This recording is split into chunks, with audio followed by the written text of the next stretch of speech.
Welcome back to The Lost Tactician, where history's forgotten ingenuity meets the raw edge of survival.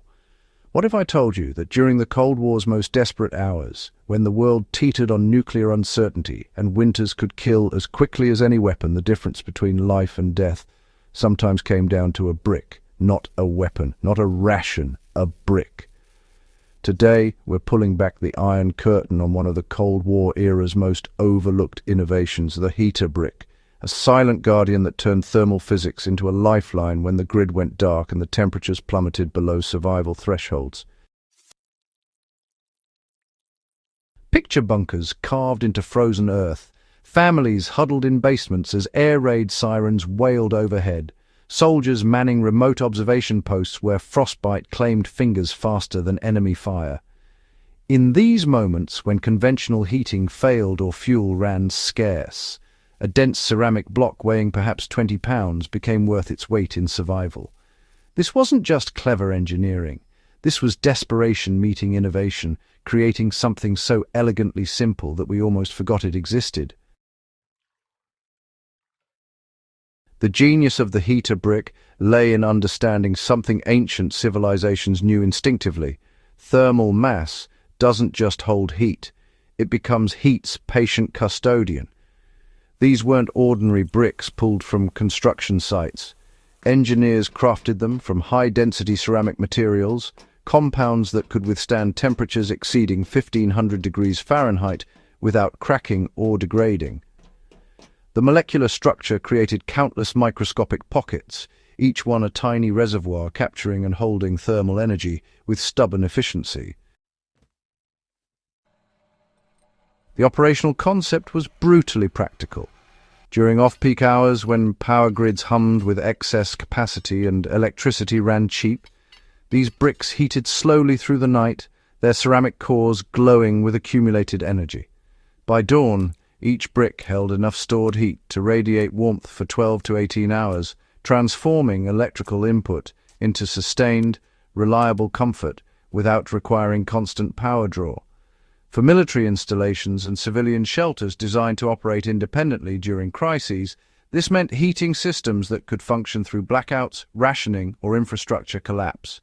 The brick asked nothing more than periodic recharging, then delivered its payload of warmth with mechanical faithfulness, no moving parts to fail, no fuel lines to freeze, no complex maintenance protocols.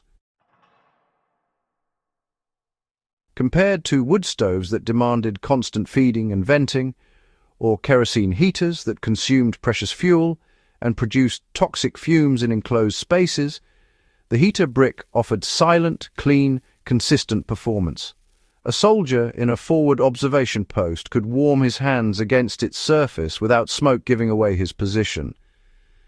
A family sheltering from potential attack could heat their basement refuge without depleting oxygen or creating fire hazards.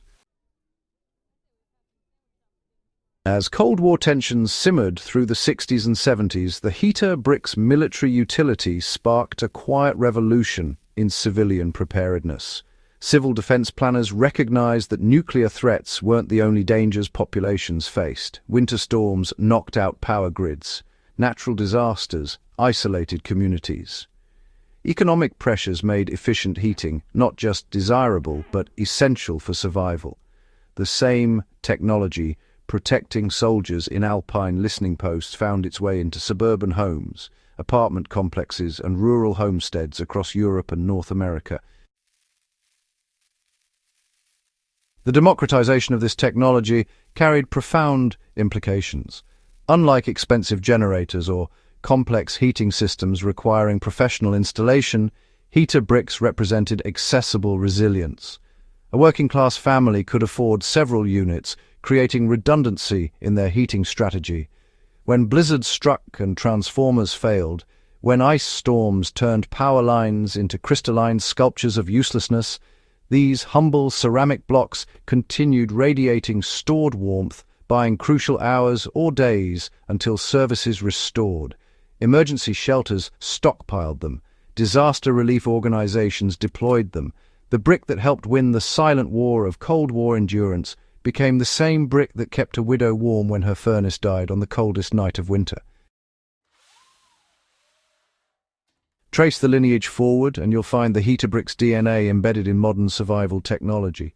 Today's portable hand warmers using ion oxidation reactions echo the same principles of controlled exothermic processes. Industrial thermal batteries storing renewable energy for later release apply the ceramic thermal mass concept at scale. Even contemporary off-grid living enthusiasts rediscover what Cold War engineers knew. Properly applied thermal mass creates independence from fragile infrastructure. The philosophy endures because it addresses something fundamental about survival. Complexity fails. Simple, robust systems persist. In an age of smart homes and connected devices, there's profound wisdom in technology that asks only for heat input and time, then delivers results without sensors, software, or susceptibility to electromagnetic pulse. The heater brick whispers a lesson our increasingly complex world sometimes forgets. The most reliable tools are often the ones with nothing left to break. So here stands our unsung hero, this dense block of engineered ceramic that never fired a shot yet saved countless lives through decades of geopolitical tension and natural adversity. It represents human ingenuity at its most practical, taking ancient understanding of thermal physics and refining it for modern survival challenges. As we face new uncertainties, climate disruptions, and infrastructure vulnerabilities, perhaps it's time to remember what a simple brick taught us. True resilience doesn't always come from sophistication, but from understanding fundamental principles and applying them with unwavering reliability.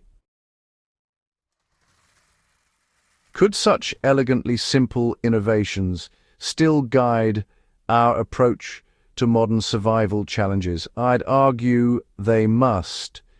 If this journey into forgotten ingenuity resonated with you, hit that like button, share this with fellow history and survival enthusiasts, and subscribe to The Lost Tactician, because every week we're uncovering the tactical wisdom and human resilience that history tried to forget. Until next time, stay prepared, stay informed, and remember, sometimes survival's greatest tools hide in plain sight.